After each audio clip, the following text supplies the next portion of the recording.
But this friend of mine is in his late 50s. If he walked through the door, you'd know exactly who he is. He's been through a ton of hard stuff over the course of his life. He's been married twice. He spent almost 2 years in jail. Strained relationship with his kids. Severe PTSD from his military service. I met him a few years ago when I was speaking at a recovery place here in South Florida. He was in for alcoholism, and he's sober now. He's been sober for a while. And he is wise. I mean, the hard stuff that he's been through in his life have made him a wise man. I was asking him how he's doing and, just how he deals with the hard stuff that he's had to live with and live through. And this is what he said.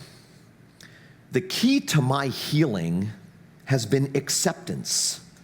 Acceptance of the things I've done, the bridges I've burned, and the relationships I've lost, the no going backness. Acceptance of the way life is rather than the way I want it to be. And in that acceptance, I have found peace and contentment in my pain, in my regrets, in my longings for different outcomes. Powerful, true, devastatingly and liberatingly true. The struggle, whatever it is, in other words, isn't going away. That's the bad news. It's not going away, in this life anyway. The good news is, either is God. And sometimes our only comfort in this life is knowing down deep that God knows. And He's here for all of it. He's a sticky friend, a non-blinking friend. See, grace is God's promise to be with us as we collapse on the bathroom floor of life. It's God's promise. It's God's promise to never leave us or stop loving us no matter how bad things get, no matter how bad we get, no matter how bad I am, no matter how bad you are.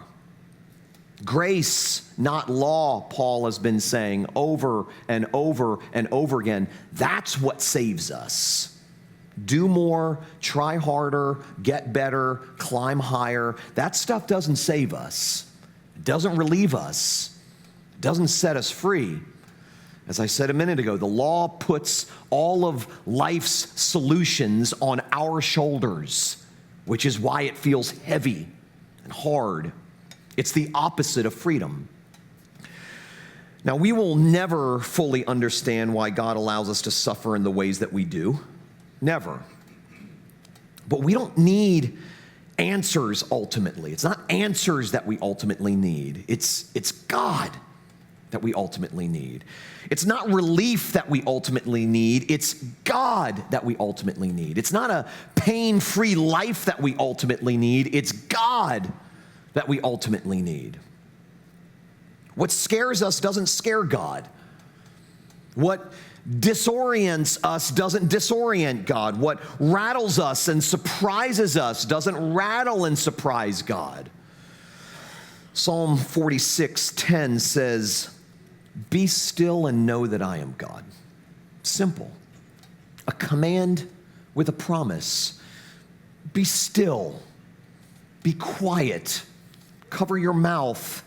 Bend your knees, and you will know. You will know that I am God.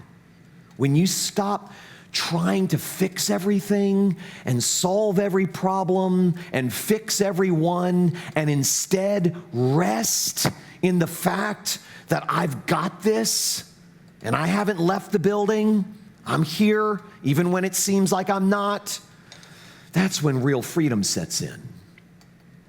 So I don't know what's happening in your life or why it's happening. I just know that God is ultimately your only hope.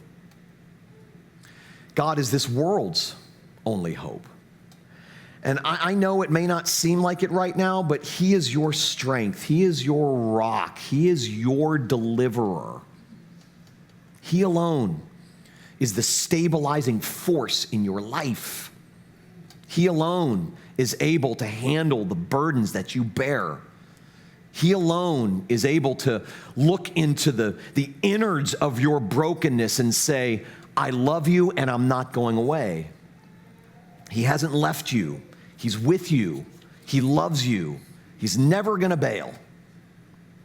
It's grace. That's our hope. Whatever the details of our problems are, and however frustrated we may get at our inability to fix those things, it's not fixing those things that will ultimately bring us comfort.